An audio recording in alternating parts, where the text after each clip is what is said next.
ఉన్నాడా బాబు? మల్లేష్ కదన్నా? మనమడు మహేష్. మహేష్ ఉన్నాడా? సండే స్కూల్ ఉన్నాడా? అవసరం లేదులే, ఉంటే చాలు, ఇక్కడ దాకా రావసరం లేదు. అంటే ఆయన లేకుండా మనం వాక్యం చెప్పుకుంటే బాగోదు అందుకని. ఉన్నాడా? రండి అన్న. 10 నిమిషాలు టైం ఇచ్చాడు, నేను 5 నిమిషాలని ముగిచ్చేస్తాను, బర్త్డే మీటింగ్ కాబట్టి. రండి.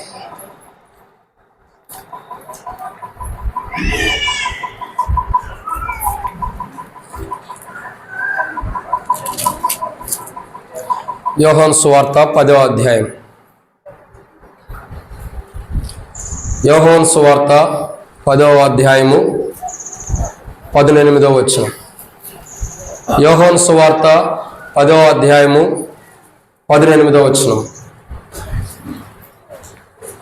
యోహాను సువార్త 10వ అధ్యాయము 18వ వచనం. మధ్య భాగంలో నేను చదువుతున్నా చూడండి. చివర్లో, నా తండ్రి వలన ఈ ఆజ్ఞ పొందితి నన్ను.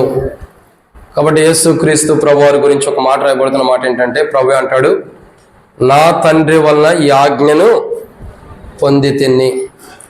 కాబట్టి దేవుని యొక్క వాక్యాన్ని చూస్తున్నట్లయితే ఏమని రాయబడుతూ వచ్చు? నా తండ్రి వలన ఈ ఆజ్ఞను పొందుతిని. అంటే యేసుక్రీస్తు ప్రభువారు తండ్రి ద్వారా ఈ ఆజ్ఞ నేను పొందేను అని స్పష్టంగా చెబుతూ వస్తున్నాడు. ప్రతి మనిషి కూడా తాను ఎందుకు జన్మించాడు, తన పట్ల దేవుని యొక్క ఆజ్ఞలు ఏంటన్నది తెలుసుకోవాలి. నేను ఎగ్జాంపుల్ ఒక మాట చెప్తే అర్థం చేసుకోండి, టైం లేదు కాబట్టి రెఫరెన్స్లు చూపించడానికి టైం లేదు. అబ్రహాము లోకంలో పుట్టాడు. దయచేసి చిన్నపిల్లలను కొద్దిగా బయటకు తీసుకెళ్ళండి అక్క, ఒక 5 నిమిషాలు ముగిస్తాం, మళ్ళీ తీసుకురండి. కేక్ టైంలో తీసుకురండి. మీకు కూడా వాక్యం వినాలని ఇంట్రెస్ట్ ఉండేది, బయటకు కూడా వినపడుతుంది, ఏమనుకోవద్దు, క్షమించండి. మిగతా వారికి డిస్టర్బెన్స్ లేకుండా. కొట్టొద్దక్క, పిల్లలు కొట్టితే ఏమొచ్చింది ఉపయోగం? నాకు 3 కూతుళ్ళు, కొడతానికి ఉపయోగం ఉండదు, కొట్టినా ఏమొచ్చింది?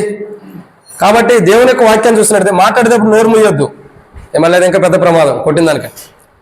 కాబట్టి దేవుని యొక్క వాక్యం ఏమి రాయబడుతూ వచ్చిందంటే, నేను నా తండ్రి వల్ల ఆజ్ఞ పొందితిని అని బైబిల్లో రాయబడుతూ వచ్చింది. యేసు ప్రభువారు తండ్రి ద్వారా ఆజ్ఞను పొందాడు. ఆయన ఆజ్ఞను పొందాడు, ఆజ్ఞను నెరవేర్చడానికి ఇష్టపడుతున్నాడు. ఒక మాట అంటాడు, యేసుక్రీస్తు ప్రభువారు చెప్పే మాటలు ఏంటంటే, రెఫరెన్స్లు సమయం లేదు అందుకే త్వరగా చెప్పేస్తున్నా, 5 నిమిషాలు కాబట్టి. యేసు ప్రభువారు చెప్పే మాట ఏంటంటే, నేను మిమ్మల్ని స్నేహితులని పిలవను. మరేమని పిలుస్తాడు చెప్పండి, మీరు చెప్పండి, ఏమని పిలుస్తాడు? పోనీ ఇంకో కోణంలో చెబుతా, నేను మిమ్మల్ని దాసులని పిలవను, ఏమని పిలుస్తాడు? స్నేహితులు అక్క, ఏమని? స్నేహితులు. ఇక్కడ ఒక ఆజ్ఞను మనం అర్థం చేసుకోవాల్సిన విషయం ఏంటంటే, యేసుక్రీస్తు ప్రభువారు దేవుని ఆజ్ఞను పొంది దాన్ని నెరవేర్చడానికి ఇష్టపడ్డాడు. మనమైనా మన పిల్లలైనా మన పిల్లలకు నేర్పించాల్సిందైనా దేవుని ఆజ్ఞలను నెరవేర్చడం మనం నేర్పించాలి. ఏమి నేర్పించాలా? దేవుని ఆజ్ఞ నెరవేర్చడం. ఏంటి దేవుని ఆజ్ఞ అంటే ఒకటి ఉంది. ఏంటి ఆ ఒకటి? ప్రకటన గ్రంథంలో చూసినట్టయితే మొదటి ప్రేమ అని రాయబడుతూ వచ్చింది. ఏంటి ఆజ్ఞ? మొదటి ప్రేమ. యేసు ప్రభువు ఈ లోకంలో వెళ్ళిపోయేటప్పుడు చెప్తున్న మాట ఏంటంటే, వెళ్ళిపోక మునుపు నేను మిమ్మల్ని ప్రేమించినట్టే మీరును ఏం చేయాలా? ఒకరినొకరు ప్రేమించుకోవాలి. ప్రభు చెప్పే మాట ఏంటి? తండ్రి ద్వారా పొందిన ఆజ్ఞ ఏంటి?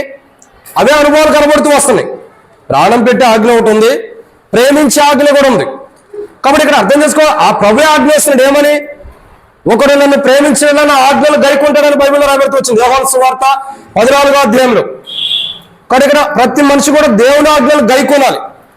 మనకు దేవుడు ఒక జన్మనిచ్చాడంటే, మనకి క్రీస్తులో ఒక నూతన జన్మని ఒక రోజు, ఒక సంవత్సరం దేవుడు దయాకిరీటంగా ఇస్తున్నాడంటే, దేవుని ఆజ్ఞలు మనకు గైకొనే వారికి ఉండాలి.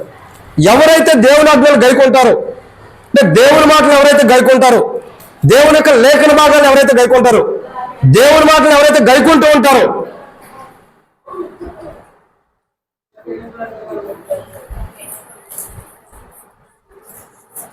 దేవుని మాటలు ఎవరైతే గైకొంటారో వారికి ప్రభు ఏం చేస్తాడు?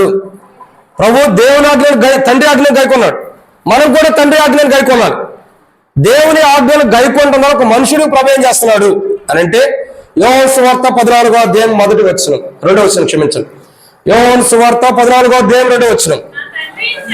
నా తండ్రి ఇంట అనేక నివాస స్థలములు కలవు, లేనేలా నేను మీతో చెప్పుదును, మీకు స్థలము సిద్ధపరచా. అది ప్రాముఖ్యమైన. నేను ఏమంటారు మొట్టమొదట, నేను స్థలము సిద్ధపరచ వెళ్తున్నాను. ఆయన ఆజ్ఞలు గైకునే ప్రతి మనుషుడికి సంవత్సరాలు దేవుడు దయాకిరీటం ఇస్తున్నాడు. సంవత్సరాలు దేవుడు ఒక దయతో మనం కప్పుతూ వస్తున్నాడు. తన ఆజ్ఞలు గైకుంటూ తాను ఇచ్చిన దయాకిరీటం కలిగినటువంటి సంవత్సరంలో దేవుని ఆజ్ఞలు మనం గైకుంటే మన కొరకు అక్కడ ఏం చేస్తున్నాడు, ఆయన స్థలాన్ని సిద్ధపరుస్తున్నాడు. ఆ స్థలాన్ని మనం పొందుకుంటాం. ఏం చేస్తాం? ఆయన మన కొరకు సిద్ధపరుస్తున్న స్థలాన్ని మనం పొందుకునేవారు ఉంటాం. 2, ఆయన ఆజ్ఞలు గైకుంటే మనకేం చేయబడుతుందంటే, అక్కడే ఉంటాడు. నేనుండే స్థలంలో మీరు ఉండలాగనా మరలా వచ్చి మిమ్మల్ని తీసుకెళ్తానంటాడు. అంటే అదేంటి? ఆయన ఉండే స్థలంలో మనం ఉంటాం. 1, ఆయన ద్వారా ఆయన ఇచ్చే స్థలాన్ని పొందుకుంటాము. 2, ఆయన ఉండే స్థలంలో మనం ఉంటామంట. ఆయన ఎక్కడ ఉంటున్నాడు? స్టెఫెను చనిపోయినప్పుడు ఆయన ఎక్కడ ఉన్నాడు? స్టెఫెను చనిపోతే వస్తాడు. అపోస్తలుల కార్యం 7వ అధ్యాయంలో. 7వ అధ్యాయంలోనా అక్క? 6వ అధ్యాయంలో కదా? అంతేనా కదా? చెప్పండి. 7వ అధ్యాయంలో పేతురు చనిపోయినప్పుడు, క్షమించండి, స్టెఫెను చనిపోయినప్పుడు ఎక్కడ ఉన్నాడు? ప్రభు ఎక్కడ ఉన్నాడు? చదవండి. 7వ అధ్యాయము 56వ వచనం 54 నుండి. ఆకాశం వైపు తేరు చూచి దేవుని మహిమను యేసు దేవుని కుడిపార్శ్వం నిలుచుండేట చూచి, ఎక్కడ ఉన్నాడు ప్రభు? దేవుని కుడిపార్శ్వంలో నిలిచి ఉన్నాడు. నేనుండే స్థలంలో మీరు ఉండలాగని అన్నాడు. ఒక వ్యక్తి దేవుని ఆజ్ఞల్ని గైకుంటే, తనకు దేవుడు దయాకిరీటం ఇచ్చిన సంవత్సరంలో అతను దేవుని ఆజ్ఞ గైకుంటే, మొట్టమొదటిగా అతని కొరకు స్థలం సిద్ధపరిచిన స్థలాన్ని అతను పొందుకుంటాడు. అతని కొరకు ఏ స్థలాన్ని సిద్ధపరిచిన దాన్ని పొందుకుంటాడు. 2, దేవుని ఆజ్ఞలు మనం గైకుంటే, రెండోదిగా మన జీవితంలో ఏం జరుగుతూ వస్తుందంటే, ఏం జరుగుతుంది? ఆయన ఉండే స్థలంలో మనం ఉంటున్నాం. ఆయన ఎక్కడ ఉన్నాడు? తండ్రి కుడి పార్శ్వం నిలబడ్డాడు. ఏ బాబు రోజనా ఏంటి? కూర్చో, ఫస్ట్ కూర్చో, తర్వాత పిలిస్తే ఓకేలే, కూర్చో. ఆయన ఇటు చూస్తున్నాడు, నువ్వు పిలిచిన తిరగడాక. కాబట్టి రెండోదిగా చూస్తున్నట్టయితే, ఆయన ఉండే స్థలంలో ఎక్కడున్నాడు? ఆయన తండ్రి కుడి పార్శ్వం నిలబడి ఉన్నాడు. ఇంకేమంటాడు? నేను జయించడానికి నాతో పాటు సింహాసనం మీద కూర్చుంటే ధన్యతిస్తానన్నాడు. ఎక్కడున్నాడు? తండ్రి కుడి పార్శ్వం ఉన్నాడు, సింహాసనం మీద కూర్చున్నాడు, మూల ఉన్నాడు. ఎవరైతే దేవుని ఆజ్ఞలు గైకొని ఆ తండ్రి ఇచ్చిన ఆజ్ఞలు గైకుంటూ వెళ్తారో వారికి దేవుని రాజ్యంలో స్థలం ఉంటుంది. వారు తండ్రి కుడిపార్శ్వంలో, అంటే కుమారుడు ఎక్కడ ఉన్నాడో కుమారుడితో పాటు తండ్రి కుడిపార్శ్వంలో ఉంటారు. వారు తండ్రి ఇచ్చే సింహాసనం మీద కూర్చునే ధన్యత కూడా ఉంటుంది. ఎవరికి? ఆయన ఆజ్ఞలు గైకున్న ప్రతి క్రైస్తవుడికి క్రీస్తులో దయాకిరీటంగా ధరింపజేయబడిన సంవత్సరంలో ఆయన ఆజ్ఞలు గైకున్న ప్రతి క్రైస్తవుడికి 1, ఆయన సిద్ధపరిచిన పరలోక రాజ్యంలో స్థలం ఇస్తున్నాడు. 2, తనతో పాటు కూర్చొని పెడుతున్నాడు, సింహాసనం మీద కానీ కుడి పార్శ్వం దగ్గర కానీ. 3, ఏం చేస్తున్నాడు తెలుసా? ఏం చేస్తున్నాడంటే, యోహాను సువార్త 14వ అధ్యాయం 13-14 వచనంలో ఒక మాట ఉంది. అక్క కూర్చో. యోహాను సువార్త, మీరు నా నామమున దేన్ని అడుగుదురు తండ్రి కుమారుని అందలి మహిమపరచబట్టుకై దాని చేతును నా నామమున నేమడిగినాను అని చేస్తాను. నా నామమున నేమడిగినాను నేను చేతును. ఇంకో మాట ఏంటి తెలుసా? ఎన్నో మాట ఇది? 3, మూడోది కదా.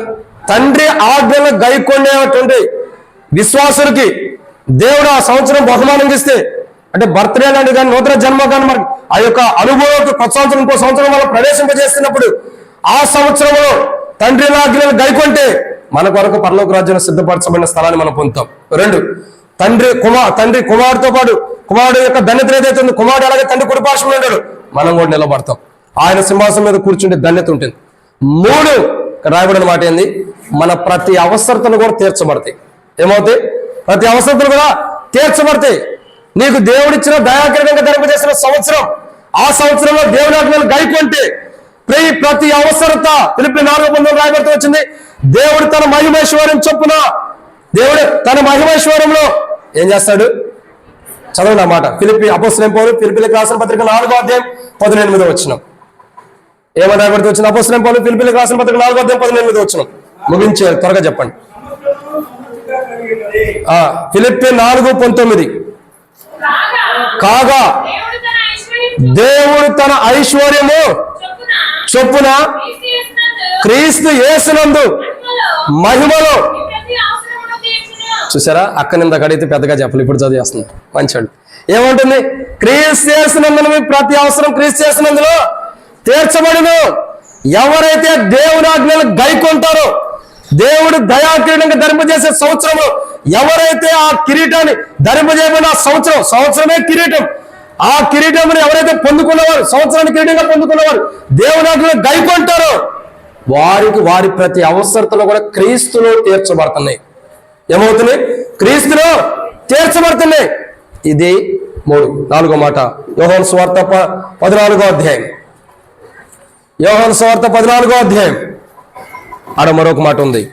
యోహాను సువార్త 14వ అధ్యాయం 6వ వచనం. యోహాను సువార్త 14వ అధ్యాయం 6వ వచనం. యేసు నేనే మార్గమును సత్యమును. చాలన్న. ఏమైంది? ఎన్నో మాట ఇది? 4. ఎవరైతే ప్రభు ఆజ్ఞను గైకొంటారో ప్రభు ఇచ్చిన సంవత్సరంలో వారికి ప్రభు ఒక మార్గదర్శిగా ఉంటాడు, ఒక మార్గంలో ఉంటాడు. వారి కష్టాల్లో ఉండా, వారి బాధల్లో ఉండా, వారి ఇబ్బందుల్లో ఉండా, వారి ఆర్థిక బాధలు ఉండా, భయంకరమైన కష్టాల్లో, శ్రమల్లో ఉండా, నిందలో ఉండా, కన్నీటిలో దుఃఖంలో మునిగిపోయినా ప్రతి పరిస్థితిలో దేవుడు తనకిచ్చిన దయాకిరీటంగా ధరింపజేసిన సంవత్సరంలో, ఆ సంవత్సరంలో దేవుని ఆజ్ఞను గైకొంటే ప్రతి కష్టంలో, ప్రతి బాధలో, ప్రతి దుఃఖంలో, ప్రతి ఇబ్బందులో, ప్రతి పరిస్థితిలో నుండి కూడా మార్గం చూపించే మార్గదర్శిగా ఉంటాడు ప్రభు. ఈరోజు మనకు ప్రభు ఎందుకు మార్గాలు చూపించాలట్లా? మన దేవుని ఆజ్ఞను గైకొంటలా. ఎన్నో సంవత్సరం దేవుడు మనకు కూడా సంవత్సరం కిరీటంగా ఇచ్చాడు కదా. మరి ఎందుకు మన కష్టాలు పోట్లా? ఎందుకు మన కష్టాల నుంచి విడుదల పొందలేకపోతున్నాం? ఎందుకు ప్రభు మన కష్టాల నుంచి ఒక మార్గం చూపించలేదంటే మనం దేవుని ఆజ్ఞను గైకొంటలా. ఇది 4. 5వదిగా మరొక మాట ఉంది అక్కడ. మరొక మాట ఏంటంటే యోహాను సువార్త 14వ అధ్యాయం 18వ వచనం. యోహాను సువార్త 14వ అధ్యాయం 18వ వచనం. కొంతకాలమైన తర్వాత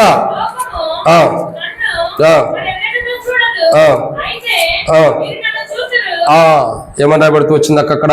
క్షమించండి, 18. మిమ్మల్ని అనాథలుగా వేయడమని మీ యొద్దకు. గుర్తుపెట్టుకోండి, ఒక సంవత్సరం దేవుడు మనకు దయాకిరీటం ఇచ్చిన తర్వాత ఆ సంవత్సరంలో మన తల్లి మనల్ని మరవచ్చు, మన తండ్రి మనల్ని మరవచ్చు, మన అన్నదమ్ములు మనల్ని మరవచ్చు, అక్క చెల్లెలు మనల్ని మరవచ్చు, మన అనుకున్న వారందరూ మనల్ని మర్చిపోయి దూరం కొట్టేటప్పటికీ ఆయన నోటికి మరవడంట. ఏమంటున్నాడు? ఎందరూ మనల్ని మర్చి దూరం వెళ్ళిపోయినా నేను మిమ్మల్ని అనాథలుగా విడవను.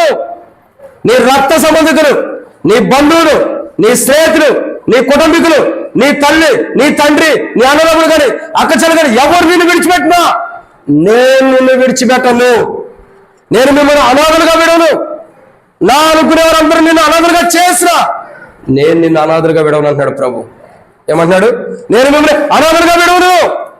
దేవుడిచ్చే సంవత్సరంలో, దేవుడిచ్చిన దయాకిరీటంకి ఇచ్చిన సంవత్సరంలో దేవుడి ఆజ్ఞలు మనం గైకొంటే మనం అనుకున్నవారు ఎవరు మనం విడిచిపెట్టినా ఆయన మనల్ని విడిచిపెట్టడు. ఏమన్నాడు? నేను మీతోనే ఉంటానంటున్నాడు, మీ వద్దకు వస్తానంటున్నాడు. నీ అనుకున్నవారిని నేను విడిచిపెట్టుండొచ్చు. ఈరోజు ఈ యొక్క చిన్నపిల్లవాడి బర్త్డే విషయమై, ఆ యొక్క చిన్నబిడ్డ యొక్క బర్త్డే విషయమై ఈరోజు దేవుడు నీతో నాతో కూడా మాట్లాడవచ్చు. నీ అనుకునే రక్త సంబంధికులు, బంధువులు, స్నేహితులు, కుటుంబీకులు, భర్త గారి, భార్య గారి, తల్లి గారి, తండ్రి గారి, అన్నదమ్ములు గారి అందరూ నిన్ను విడిచిపెట్టి ఉండొచ్చు. నీ బిడ్డలైనా నిన్ను విడిచిపెట్టి ఉండొచ్చు. ఆయన ఏమంటాడు? నేను మిమ్మల్ని అనాథలుగా విడవను. నువ్వు అనాథి కావు.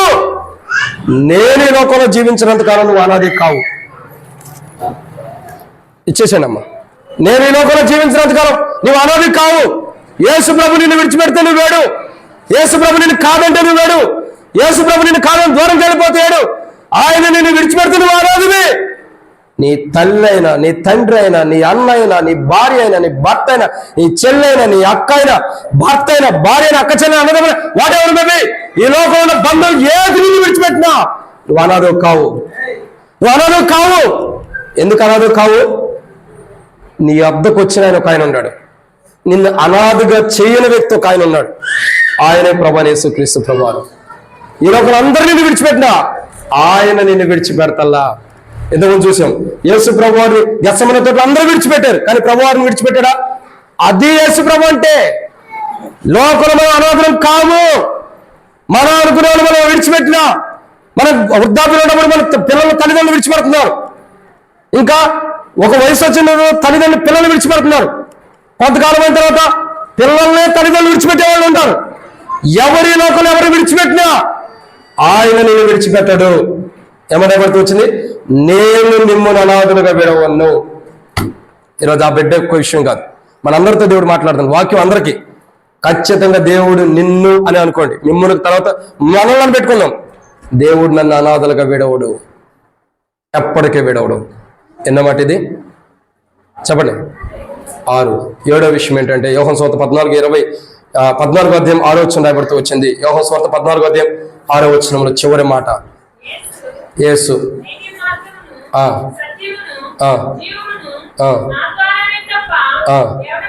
జీవాన్ని ఇచ్చేవాడుగా ఉంటాడు. తర్వాత ఇంకో మాట కూడా చూస్తాం, బ్రతికి ఉండటం కూడా ఉంది. కాబట్టి యోహాను సువార్త 14 అధ్యాయం 27వ వచనంలో ఉంది, నా శాంతి మీకు అనుగ్రహించి వెలుచున్నాను. ఏమని రాయబడుతూ వచ్చింది, నా శాంతి. ఎవరైతే క్రీస్తు ఇచ్చే దయాకిరీటాన్ని పొందుకున్నారో సంవత్సరాన్ని, వారు దేవుని ఆజ్ఞలు గైకుంటే దేవుని శాంతి వారికి వస్తుంది. ఏమిస్తున్నాడు? శాంతి. నెమ్మది లేదేమో, కలవరంతో ఉండొచ్చు, బాధతో ఉండొచ్చు, దుఃఖంతో ఉండొచ్చు. గత సంవత్సరాలన్నీ కూడా నూతన జన్మలోకి ఈ సంవత్సరంలోకి ప్రవేశించక మునుపు గత సంవత్సరాలన్నీ కూడా బాధ ఉండేమో, మానసికమైన వేదన ఉండేమో, దుఃఖాలు ఉండేమో, మానసికంగా బాధించబడ్డవేమో, కష్టంతో ఉండవేమో, ఎటువంటి స్థితిలో ఉండా దేవుని బట్టి నీకు శాంతి లేక నెమ్మది లేక బాధతో ఉండవు. నీవైనా నీ కుటుంబీకులైనా దేవుని బట్టి మీరు బాధించబడుతూ వస్తున్నారు. ఈ సంవత్సరం దాని నుండి విడుదల ఇచ్చి శాంతి సమాధానం ఇస్తానంటున్నాడు. ఏమంటున్నాడు? నా శాంతి. లోకం ఇచ్చినట్టుగా నేను ఇవ్వట్లేదు అంటున్నాడు. లోకంలో శాంతి ఇప్పుడుండి అప్పుడు పోయేది. లోకంలో శాంతి ఎలాంటిది చెప్పమంటారా? 100 రూపాయల నోటు లాంటిది. ఇప్పుడు మన దగ్గర ఉండిద్ది, మన అవసరం ఉన్న తర్వాత చెప్పండి ఎక్కడికి వెళ్తుంది? మరొకరి దగ్గరికి వెళ్ళిపోతుంది, వ్యాపారస్తుడి దగ్గరికి. ఈ లోకం శాంతి అలాంటిది, ఈ లోకం శాంతి అలాంటిది. కానీ దేవుని శాంతి గొప్పది. ఇప్పటి వరకు కూడా కూర్చున్న మీలో శాంతి లేక కలవరంతో ఉండొచ్చు, ఎంతో కలవరంతో కూరుకుపోయి ఉండొచ్చు. ఎటువంటి కలవరంతో కూర్చున్నా ఈ మధ్యాహ్న కాల సమయంలో ఆ చిన్నబాబు యొక్క బర్త్డే విషయమే దేవుడు మనతో మాట్లాడుతున్నాడు. ప్రతి కలవరాన్ని తీసివేస్తాను. దేని బట్టి నువ్వు కలవరపడుతున్నావు, దేని బట్టి నువ్వు కలవరం కూడిపోయి ఉన్నావు, దేని బట్టి కలవరపడుతూ వచ్చినావు, ఆ కలవరాన్ని తీసేస్తానని ప్రభు మాట్లాడుతున్నాడు. ప్రియులారా, ఆ చిన్న బాబు యొక్క బర్త్డే, చిన్నోడా పెద్దోడా? ఆ చిన్నోడేనా? నేను చిన్నోడు అంటున్నా, మళ్ళీ పెద్దోడే ఏంటి కష్టం. ఆ చిన్నబాబు బర్త్డే విషయమై ప్రతి మనుషుల్లో ఉన్న కలవరం తీసేస్తున్నాడు. ఆ చిన్నవాడికి కూడా ఏమిస్తున్నాడు? కలవరం ఇవ్వడు. ఏం చేస్తున్నాడు? నా శాంతి. చిన్నవాడికే కాదు, తన యొక్క ఎవరైతే కూడా మిగిలి ఉన్నారో, నాయనమ్మ గారు ఇంకెవరు ఉన్నారో వాళ్ళందరికీ కూడా ఏమిస్తున్నాడు? తన శాంతిని ఇస్తున్నాడు. గుర్తుపెట్టుకోండి అమ్మా, ఈ సంవత్సరం గత సంవత్సరాల్లో నువ్వు ఏదైతే శాంతి లేక ఆ యొక్క బిడ్డకు సంబంధించిన వారు కానీ లేదా ఆ బిడ్డ కానీ ఏదైతే శాంతి లేక గత సంవత్సరాలు జీవిస్తూ వచ్చారో, ఈ సంవత్సరంలో తన శాంతిని ఇస్తున్నాడు. నీ దగ్గర నుంచి ఎవడో తీసేయలేనంత శాంతి, నెమ్మది, మనశ్శాంతి వస్తున్నాడు. 7 విషయాలు. ఒకటి తండ్రి ఆజ్ఞలు గైకొన్న వ్యక్తులకి దేవుడు సంవత్సరం దయాకిరీటం ఇచ్చినప్పుడు తండ్రి ఆజ్ఞలు గైకుంటే మొట్టమొదటిగా ఏమిస్తున్నాడు? తాను మన కొరకు పరలోక రాజ్యంలో స్థలం ఇస్తున్నాడు. 2, తనతో పాటు సింహాసనం మీద కానీ తండ్రి కుడిపార్శ్వం మీద కానీ నుంచుని ఆ ధన్యత ఇస్తున్నాడు. 3, ఏం చేస్తున్నాడు చెప్పాలి అగా? ప్రతి అవసరం తీరుస్తున్నాడు. 4, మార్గంగా ఉంటూ వస్తున్నాడు. 5 కాదు 5 అనాథలుగా వేడట్ల. 6 అవసరం తీరుస్తున్నాడు. 6 అనాథలుగా విడవట్లేదు. 7 శాంతినిస్తున్నాడు. కాబట్టి ఈ యొక్క 7 అనుభవం ఆ చంటి బిడ్డకి అవసరమైతే ఆ బిడ్డకి దేవుడు ఇవ్వాలా. ఇప్పుడు అవసరం లేకపోయినా భవిష్యత్తులైన దేవుడు ఆ 7 అనుభవం ఆ బిడ్డకి ఇచ్చినట్లు, తర్వాత తనకు సంబంధించిన కుటుంబీకులు నాయనమ్మో ఎవరైతే ఉండారో వారికి కూడా 7 అనుభవాలు ఇచ్చినట్లు, పరలోక రాజ్యంలో స్వాస్థ్యము, ఇక్కడ కూడా శాంతి, నెమ్మది, అనాథలు విడవలేదు కాబట్టి ఆదరణగా ప్రభు ఉండి అన్ని విధాలు చూసినట్లు ఇక్కడ వారితోనే కాదు మనకందరికి కూడా అటు 700 అనుభవం ప్రభు సాధించినట్టు ప్రభు మనకు తోడుగా ఉండిన గాక. ఆమేన్.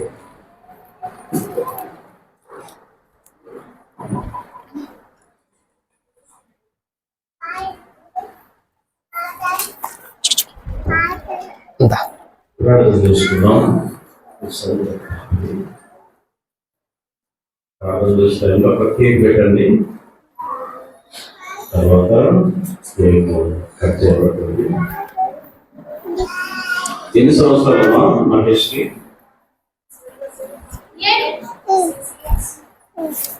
6 అయిపోయిందా? 6 వెళ్ళిపోయి 7 వచ్చింది. 6 అయిపోయింది.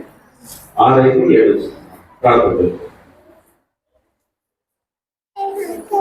ప్రేమగల మా ప్రియ తండ్రి, ఆకాశ మహాకాశములు పదజాలంలో యేసుక్రీస్తు నామములో మీకు వందనాలు చెల్లిస్తున్నాం. మల్లేశ్వర మనముడు మహేష్ని బట్టి వందనాలు ప్రభువా. 6 సంవత్సరములు కాకుండా 7వ సంవత్సరం నూతన సంవత్సరంలో ప్రవేశపెట్టినందుకు స్తోత్రాలు. దయాకీర్తనగా అనుసరించేశారు ప్రభు. కీర్తన 65 మొదలుకొని బాబు జీవితంలో నెరవేర్చినందుకే స్తోత్రాలు చేస్తున్నాను. ఆవిడని గురించండి, 7 తనకు మేలు చేయబోతున్నందుకే స్తోత్రాలు. ఆవిడ భవిష్యత్తులో నేను ఆ మహిళలంతా జీవించినట్లు ప్రపంచం మరి ప్రార్థన చేస్తూ మీకు అప్పగించుకుంటూ యేసు పరిశుద్ధ నామమును స్తుతించి ప్రార్థించి వేడుచున్నాం తండ్రి. ఆమేన్.